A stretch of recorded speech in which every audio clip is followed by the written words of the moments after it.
அப்புறம் நான் வந்து ராமநாதன் சார் படம் வந்து 18 படம் பண்ணியிருக்கேன். அதில் எல்லாமே இவர் தான் அசிஸ்டன்ட் டைரக்டர். ஸோ இந்த கண்டினியூட்டி பார்க்கும்போது அவர் எழுதுறது, அவர் வந்து நான் நைட் அண்ட் டே ஒர்க் பண்ணுறதை பார்த்துட்டு எனக்கு ஒரு லெட்டர்லாம் எழுதி என்னோட டச்சப் பொண்ணு அவகிட்ட கொடுப்பாங்க. அப்போ அந்த பொண்ணு படிச்சுட்டு அக்கா அந்த முட்டைக்கண்ணை வந்து லெட்டர்லாம் கொடுக்குறாங்க, ஐயே வேணாக்கா அப்படின்னு. அப்போ அவர் 10 ரூபாலாம் கொடுப்பாரு. சாக்லேட்டாக இது உங்களை மாதிரி இப்போ நீங்கள் எனக்கு கொடுத்தீங்களா 5 ஸ்டார் சாக்லேட், அந்த மாதிரி வந்து ஒரு பேப்பருக்கு நடுவில் வச்செல்லாம் கொடுப்பாரு. நான் வாங்கி தின்னுட்டு சரிடி அடுத்தது ரெடி என்ன டைலாக் கேள்வி முதல்ல மனப்பாடம் பண்ணலாம் அப்படின்னு.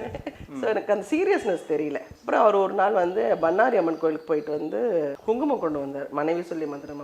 அப்போ நான் ஷூட்டிங்கில் ஏதோ ட்ரெஸ் எல்லாம் பண்ணிட்டு விக்கெல்லாம் ரெடி பண்ணிட்டு இருக்கேன், நான் மேக்கப் டச் பண்ணிட்டு இருக்கேன். இவர் வந்து நான் கோயிலுக்கு போனேன், கோயிலுக்கு போனீங்கன்னா என்ன சார் இப்போ கோயிலுக்கு போயிட்டீங்க என்ன இப்போ இல்லை குங்குமம் கொண்டு என் தலையில் வைங்க அப்படின்னு நேராக கொண்டு வந்து தலையில் வச்சுட்டாரு. இப்படி வச்சு அவருக்கு பாவம் நல்ல வெள்ளை ஃப்ராக்லாம் போட்டுட்டு எல்லாம் பின்னாடி ஓடின மாதிரிலாம் தெரிஞ்சிருக்குது. அதனால் அவர் வந்து ரொம்ப ஸ்ட்ராங்காக எனக்கு ஒய்ஃப்னு வந்தால் இவ தான் வேணும், இவ தான் வரணும் ரொம்ப ஸ்ட்ராங்காக பிலீவ் பண்ணிட்டார்.